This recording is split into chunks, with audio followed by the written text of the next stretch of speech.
All right, Hafaday, and welcome to another edition of the One Micronesia Podcast. And in this episode, pretty special and awesome because I get to sit down with the awesome team, the awesome crew that's doing all different programs and stuff to especially help out with our community here on Guam. And of course, I'm talking about the Manietlu and Micronesia Resource Center team. And of course, I have them here with me on the podcast. Again, first things first, thank you guys for your time to jumping on here and just to chit chat and talk about the different programs you guys have. So welcome to the podcast, guys. Thank you. Thank you. Thank you. All right, so let's go ahead and introduce our speakers here. We'll start with Joel first, and then we'll go down the line. Just tell people like who you are, where you're from, and what you do at Micronesia Resource Center. All right, half a day, guys. Raranim. My name is Joel Setik. I'm from the island of Chuk at the Micronesia Resource Center. I am the project coordinator. MC Johnson. All right. Half a day. Kasalelia Mango. My name is MC Johnson. I'm from the island of Bonpe. I'm also Chukis Palawan as well. I'm a caseworker and cultural mediator here at the Micronesia Resource Center. Hello, everybody. My name is Mercy. I'm a cultural mediator and caseworker here at the Micronesia Resource Center, and I'm from the island of Kushai. My name is Jennifer Killian, and I'm from the island of Chuk, and I'm also a caseworker, cultural mediator. Hafde Raranim Kasalelia. My name is Terian Martin. I'm a caseworker at the Micronesia Resource Center, and I'm from the island of Chuk. All right, and guys, thank you so much for jumping on here. We'll talk about, we'll go ahead and break it down, the different programs you guys have, just pretty much a summary of what it is. So people out there who's watching the podcast and they would know, first things first, what programs you guys have and to know how to, get a hold of you guys if they need it in the different programs. So we'll start with the Welcome to Guam orientation. This was something that was brought up years ago, I think 2 years ago, when and I know people wanted something like this for our people coming into Guam. So let's. I guess I'm going to go to Jen to this one. So tell us more about this Welcome to Guam orientation. Yes, thank you. Yes, the Welcome to Guam orientation is an informational workshop that provides technical support and migration training to the Freely Associated States migrants, or the FAS migrants, as they transition to living here on Guam. This workshop establishes an ideal basis quality platform as residents of Guam by exploring the laws, how to acquire important documents, and highlight the similarities and differences of living in the FAS countries versus on living here abroad or living here on Guam. It also provides awareness raising on the risk of human trafficking, as well as referral to service providers on Guam on legal and medical and other social welfare matters.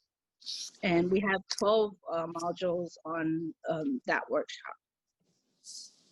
Now, can you kind of talk about maybe not the 12, but some of the different modules that you mentioned?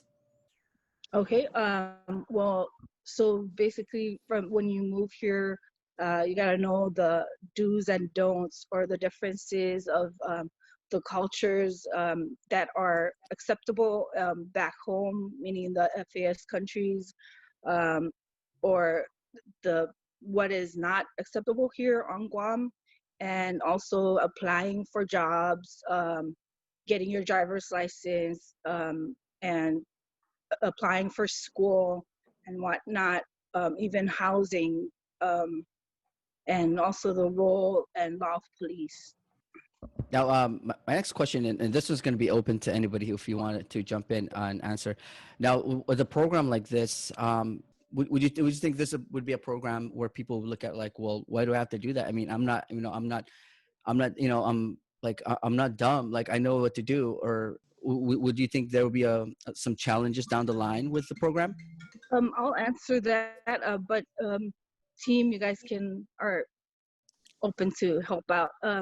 So yes, I've come across people like, okay, well, that training or that workshop is really not for me because I've been living here on Guam and I know the whole nine yards of just selling here. But there are other things that they kind of not really know, not they just not really see it or not understand it. And so when I do, I just ask people to go ahead and come through or do attend my workshops, and they when I do conduct it, and they're like, oh, I didn't know that. So there are some things that um, are there, but they oversee it. Team, you guys can help out. Yeah, I also agree with Jen with that. Um, there's also certain workshop that we conduct with the Welcome to Guam orientation where in the beginning, because it's a long workshop, and then in the beginning some of the basic information people already know, but then it kind of like wears them out in the beginning, but then as it moves on in the middle, there are also like informations that other people do not know about, maybe the law or other kinds of variations of differences with the culture differently on how it's different here on Guam and how it's different back home in the FAS countries.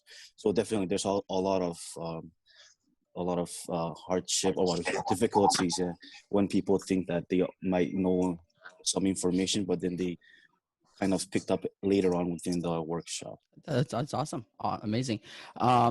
So we talked about some challenges, but honestly, it's such a great program, and I think it's something that's needed. Like we see it as might be just another simple program, but it really goes a long way when you think about it. And when you have people prepared, when they move from the islands here to Guam, you let them know what to expect. I think it really helps them, especially down the line as they continue their living here in Guam. Agreed. All right, so let's move on to one of the main things I think when you move to Guam is when you get a job, and then if you get a job, well, you need to drive to work, so you're gonna have to get through. Our roads back home, we're used to 2-lane roads, and when you come to Guam, we're faced with these 6 lanes, and I'm like, well, I mean, the first time I moved to Guam, and my brother asked me to drive, I'm like, oh no, bro, no way, 6 lanes, no, I'm used to 2 lanes, bro. So let's get to this one. I think we're going to bring up Darianne. We're going to talk about the Guam driving law familiarization.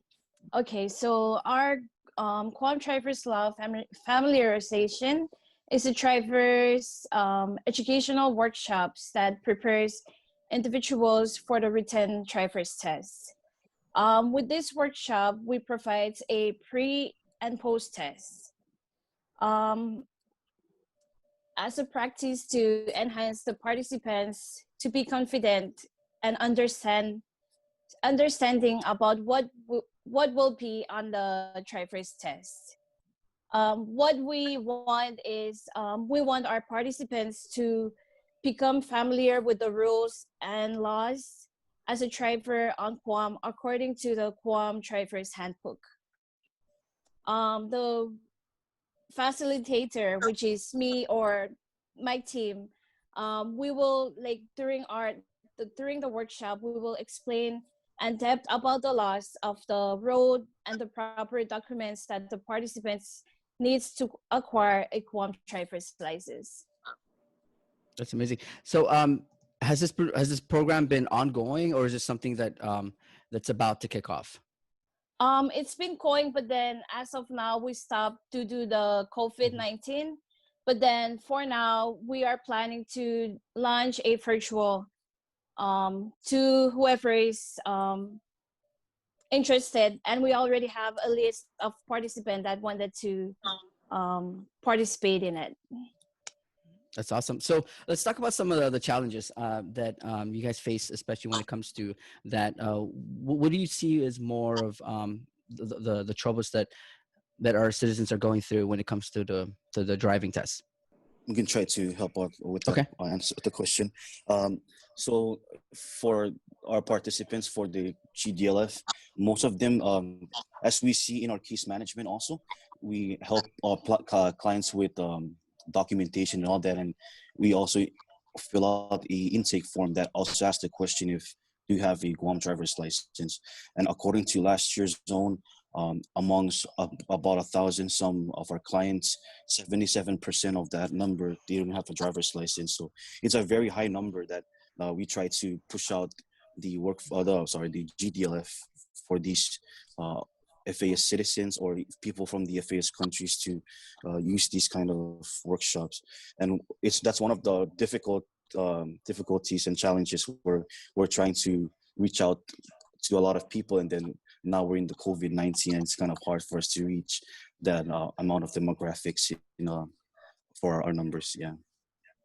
I mean, that's an awesome thing, because I'm jealous, because I wish a program like this was here in 2012 when I first moved to Guam. And just to be honest and to be real with everybody, I took the test. I took the test 6 times. And yeah, it's crazy. I took the test 6 times. I've always failed because one of the things that I was always in a hurry, or one of my problems was I didn't understand some of the questions. So one of the good things about this program is that you really break it down for them, and like question by question, making them understand, because when you get them understand the rule book, when they get their license, when they're on the roads, they already know what to do, what the do's and don'ts. So that's an awesome program that you guys have put together, and will continue to do so. Big ups to you guys. Can I also add, sorry. Sure. So also one thing is the language barrier. I know I've heard that back then they used to give out the written tests in the languages, in different languages, but now it's all in English. And so that is one thing, because moving here, we don't, English is our second language. So that is one great thing about this workshop, because we have multilingual caseworkers, or the team where we speak different languages, and we can conduct the GDLF, and really explain to them, and try to have them understand, or look out for the key notes in the test, so they could know and remember the differences. Because if you take the test, it's like the same thing, but there's that one word it's a not, and you're supposed to say that it's true or false and all that stuff. So that is why I'm really proud of the GDLF, because we really explain it to them and tell them to look out for those key words. That's awesome. And, and one of the thing too, that I've always mentioned here on the podcast is you guys are working closely, and when you guys are there, you guys are actually making them learn this in their own language. So that's a plus. At the same time, when they learn it from people from their own islands, or people that they're comfortable with, when they're sitting down in that room at UOG to take the test, now they're amongst people they don't know, but they're comfortable because they've learned, they've come to learn the different laws and the different things that are stated in the rule book. So that way when they get the test booklets, it's so easy to go from there, because they're comfortable because you guys taught them. I think it's good that you mentioned being comfortable around other people from from our neck of the woods, because it's not just with the test, but I believe that a lot of citizens have questions about. Sorry about that. Which office to go to and which places to go to, so that they can get their license and all that. And we kind of hold ourselves back when it comes to asking questions to people who are not from the FAS, but when we see people from our own islands, we tend to be more comfortable asking questions. Yep, true. So that we know like where to go to, how the process is, and in what order. Awesome. I guess let's move on to the next thing here. One of the amazing programs you guys have, case management. We'll go to Mercy. Let's talk about what case management is and how you guys are going about with the program. Great. So with case management, it's basically how we're handling our client cases. So first, when people come in, we take them through the intake process. And when we intake them, we have forms for them to fill out, just asking them for their information and what service they're looking for. That way we're aware of what service to conduct. So the services that we have at the office, we help them out with EAD cards using an I-765 application. And this application, it actually gets sent out to the mainland. So it takes like a couple months to come in. So the EAD card is a employment authorization document. It can stand in as a I-94 because a lot of our clients, they either stay here for a long time and then they lose their I-94s, or they just don't have it with them. Or if they've been here for a long time and it's not on the I-94 database online, they can apply for this EAD card. So the card it's like an ID. It has their picture on it, and then it has a case number that the agency can look up regarding their immigration status. And then, so basically that card is just to verify that FAS citizens are able to work here on Guam. And then we also provide language assistance for applications that clients come in with. So if they don't understand, like, let's say the language again, because there's a language barrier, like GURA applications or food stamp or Medicaid or MIP, things like that, we help assist with the language and help them understand what the application means. And then we prepare all the documents for them. That way, when they go to their respective agencies that they're supposed to go to, it's all ready and prepared.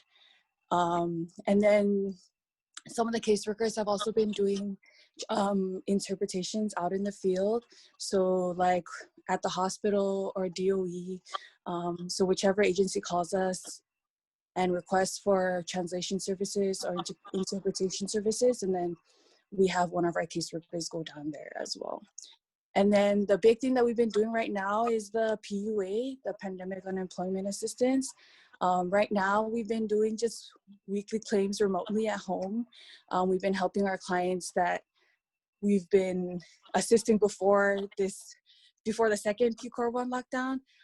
But if they need to file for their first time, or if it's an initial claim, then they'll have to come in when we open the office again, because we need like documents, IDs, social securities, and their furlough letter and all that stuff.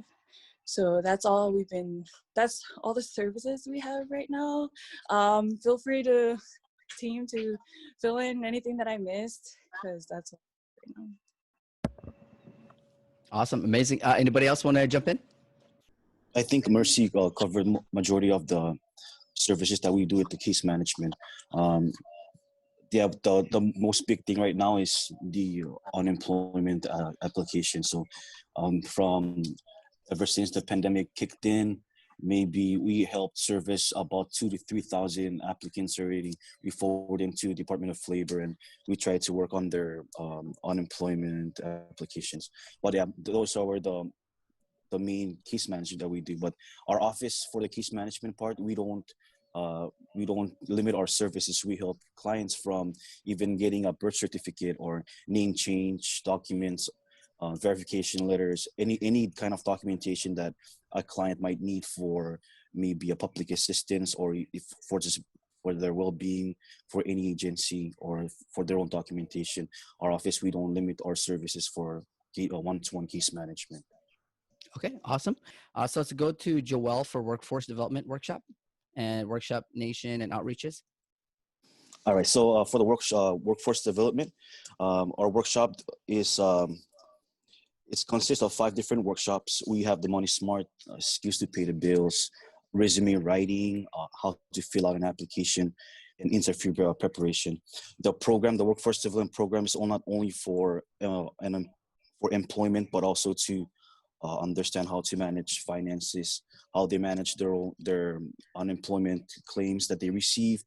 So we teach these soft skills for them to take with them, so they can take their money and then spend it wisely, or how to use these new innovative ways to pay their bills, like online banking or online paying your bills online, stuff like that. So as a summary for the workforce development, we try to decrease the number of unemployment in the FAS demographics. Sorry. So we try to get them jobs, especially in this pandemic. A lot of people are losing their jobs. So we really try to revamp and expand the workforce development to reach out to the FAS countries. The FAS citizens and people from the FAS. If they need jobs or any kinds of soft skills they need to gain employment, you can always give us a call, visit us on Facebook, or come to our office when our office opens back up, and we are more than happy to help you guys out. Wow, amazing. What else? There's one more here, and I could just have whoever can jump on. A parenting workshop and virtual village. I know you guys have been doing a lot of virtual village, which is awesome. Okay, so virtual village, it's fairly new, and it's a good thing we started, especially right now during the lockdown and because of the current pandemic that we're going through. So virtual village, it's all about sharing information. We still want to be able to share news, share news on workshops that we could be doing, or even share news about what's going on in the community. And because we're in the age of technology where everything is live or online, and you can just send information to people thousands of miles away, and they can get it instantly. It's good that we use this resource that we have, the using online or being on Facebook Live or whatever, so that we can send information to we can still continue to send information, send announcements. And whoever is interested in being part of our virtual village meetings, they can just go ahead, send us a message if they want to send a message or send their information. We're open to invite anybody so that they can also share their information. And even if somebody misses it when it's no longer live, they can just visit the Facebook page, and then they can either rewatch what it is that we recorded or share it with their family and friends and loved ones, so everybody can be informed. Amazing programs from the Welcome to Guam orientation to the Guam driving law, the case management programs you guys got, the workforce development, and then of course to end it there with the virtual village. These are such awesome programs, and you guys are literally bringing the information to the people, and that's what the people need. So thank you guys so much. The team, you guys are amazing. You guys are doing so much, especially with the translations, especially during when we went into lockdown. The translations was a big thing, and you guys helped get the information out there, because when the government said lockdown, a lot of people were confused. Okay, what exactly is lockdown? Like, what can we not do? What can we do? And you guys broke it down into the different languages and disseminated, especially over social media where everybody is on. So bravo. Thank you guys for the job that you guys are doing over there. Thank you so much. Thank you. Thank you. Amazing. Okay. All right. Well, that's all the time we have for the podcast. We've met with the team. Thank you guys so much. Thank you, Joel. Thank you, Mercy, Mitchell, Darian, Jen. Thank you guys so much. Thank you. Thank you for having us. Anytime, guys. Thank you. All right. Well, that does it for another edition of the One Micronesia Podcast. We got to meet with a team at the Micronesia Resource Center. So awesome. We'll see you guys at the next episode. Peace.